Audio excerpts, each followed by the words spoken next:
Bismillahirrahmanirrahim. Thank you. I'm honored that Dr. Mirza Ismail accepted our invitation to be here. Thank you, Senator Hasib Saab. Thank you, the people from the Drug Regulatory Authority, my colleagues, and my industry fellows. Before I begin, I'd like to extend my profound gratitude to the team that hosted this wonderful event.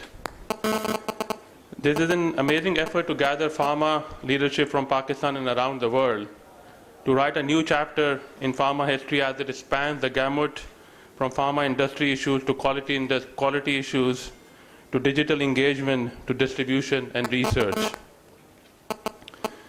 Dear fellows, Pakistan pharma industry stands today upon an eminence which overlooks half a century, a period crowded with certitude and dubiety, but crowned with the triumphs of accomplishments. Pakistan is expected to have a population of around 208 million by the year 2020 because of the high growth rate.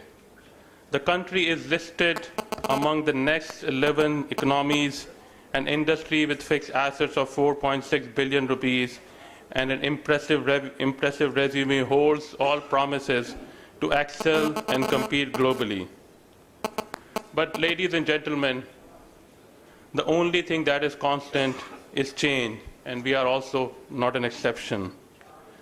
Let's examine this complex chain of events from a wider perspective. I'll not go into the details of what the challenges the pharma industry is facing. My two colleagues previously have already talked about the issues that we are facing as an industry.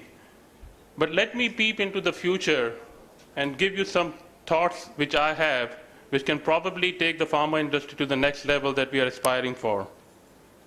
Ladies and gentlemen, we are in the middle of a huge upheaval where everything we know is being turned on its head. Welcome to the modern healthcare, a state of continuous change. Competition is increasing and profits are being squeezed while resources are increasingly expensive. Meanwhile, the expectations for what it takes for a product to reach the market and be successful are higher than ever. But the question must be not simply can we survive, but how are we going to thrive? The key to thriving is to take control rather than simply react to the changing environment. So we have to look ahead to the future of our industry, its direction of travel, and its potential destination. Ladies and gentlemen, the delivery of healthcare has made huge strides forward in the 20th century. This was led by the major advances in three core areas. Health, we had access to innovative medicines, surgery, anesthetics, clean air, and water. The wealth, minimum wage, employment opportunities expanded, and people saved and had access to the healthcare. Society, the education prospered, welfare, and the labor prospered. This was a remarkable transformation, and in this scenario, identification of drivers of changes provides the control.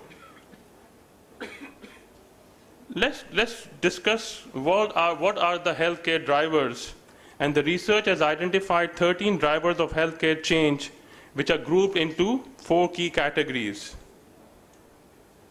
The number 1 category is appliance of science. Science and technology is fueling a greater understanding of medical profile of the individual and its impact on their health. The second factor is industry squeeze. The bar is being set higher for the industry on all levels. Regulatory approval, demonstration of clinical cost effectiveness, and requirements for trust and transparency. The number 3rd key category is new world order. The growth of population and income is emerging markets is increasing economic power, but also increasing issues of resource sustainability. And last but not least is wealth to burden of health. The advances of the 20th century are leading to real issues now for care for the elderly, and management and prevention of chronic disease. This future will emerge from the complex interaction of these 13 drivers and others as yet unknown. What that future world looks like is dependent on which factors rise to the top of the pile and begin to predominate over and influence the others. This also provides a vital ingredient for future pharma model. Let me briefly discuss what the future pharma model looks like, in my opinion. There are two core areas that will define the future model for successful pharma companies. The first is the core competencies of pharma companies themselves. So what are the pharmaceutical companies are good at? Bringing molecules to the market. They excel in commercializing these molecules and realizing their patented lifetime value.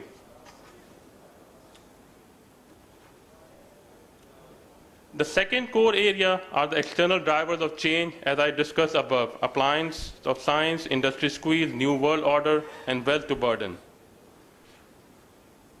Ladies and gentlemen, the future model for pharmaceutical companies can be visualized as continuum, at one end of which is the company that is about delivery of molecules to market, and that generate revenues through profits from providing therapeutic solutions to ill people.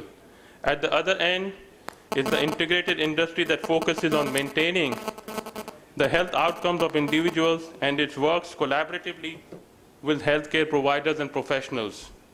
Thus, one end is product-centric and the other is outcome-centric. What is product-centric? Product-centric is a word where pharma companies focus on getting molecules to market and commercializing them, and where new solutions are developing and long-term partnerships with smaller, more innovative research organizations. And how it is being done, ladies and gentlemen, pharmaceutical companies have partnered with software companies like Microsoft, Google, and IBM to make integrated healthcare a reality and to share scientific knowledge openly to improve health for all. Social media. The rise of social media and the use of videos as a learning medium mean that communications will need to be more flexible and responsive to anticipate customer preference.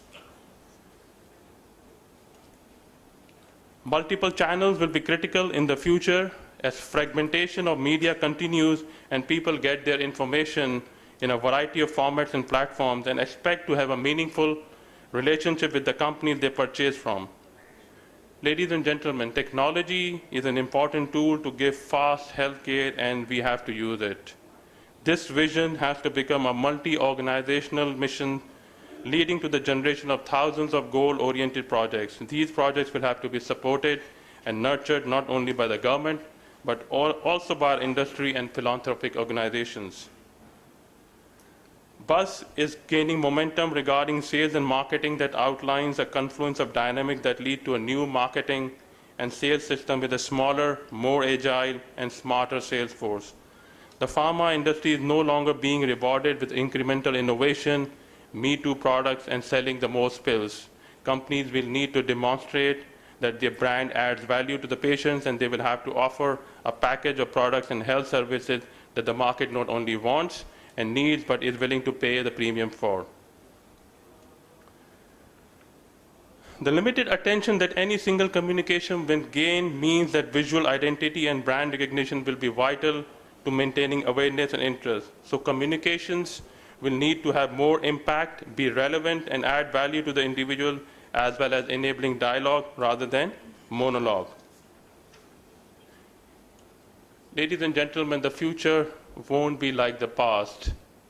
It's good to know what you expected future is, but wisdom dictates that preparing for some of the other things that could and probably will happen instead is like a stitch in time saves 9.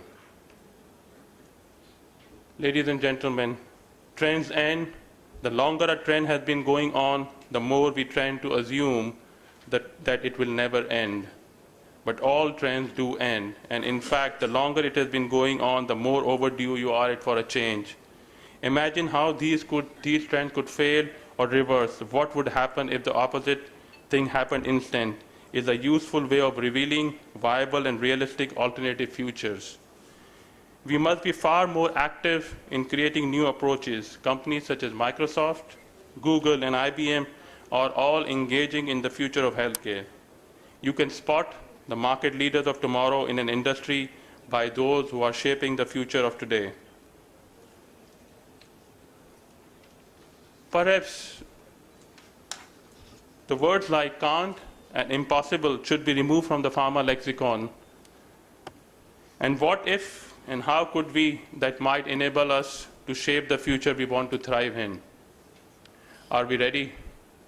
And in the end, I leave the quote with you: future belongs to those who see the possibilities before they become obvious. Gentlemen, thank you very much.